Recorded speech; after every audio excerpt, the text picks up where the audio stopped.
It's Rob. We are back with the Plant Manifesto, baby, and I am 95% sure that I overwatered my Hoya. When it comes down to finding out what the problem is with your plant, it's very simple. It can only be, in most cases, a few things: lighting, watering, or humidity.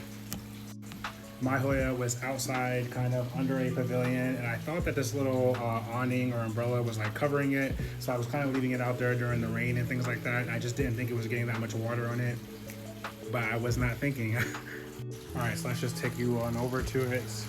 So the Hoya is going to be right here. This is going to be that awning that I thought was covering it under here, but with so many leaves turning yellow, that is a huge sign that this guy has been overwatered. So let's first start by making some new dry soil for it to go in. Now this is going to be my ingredients for the soil that I use. I'm always going to use the Fox Farm as a base soil. We're going to use the orchid bark with charcoal and all those extra things in there just to make it sure that it's very, very airy. Perlite to help with the airiness. And I also add a few scoops of worm castings. Just helps to overall fertilize. Once you have it all in there, give her a good mix. And that is good to go. So the hard part about the Hoya is that when I did my research on these guys do not like to have their roots messed with. So I'm going to try to get this done without messing with the root ball as much as possible.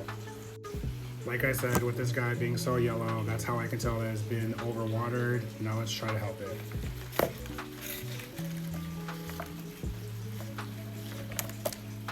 Yeah, this is super wet, super soppy. Not good at all. So now I'm gonna try to loosen it up. Like I said, I know that we don't want to mess with these roots, but this cannot stay in this super wet, soppy material. So I'm gonna try to get off some of this moisture as much as I possibly can. This is not great. This is a reminder to always keep an eye on your plants, always see how they're doing.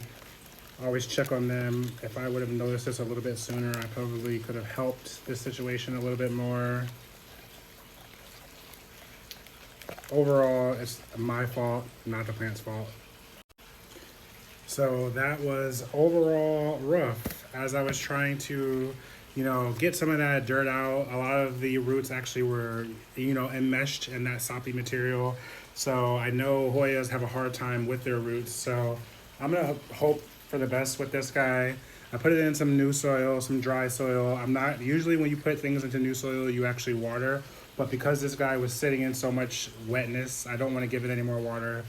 We still have some green stalks, and there are some that are yellowing, but I'm hoping that now that I put it in some soil, it can eventually, try to make its way back and make its comeback. But this is a reminder to don't overwater your plants 9 times out of 10.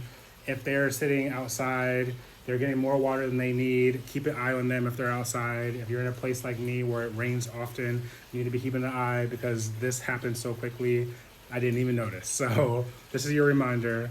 Hopefully this guy comes back. This is the end.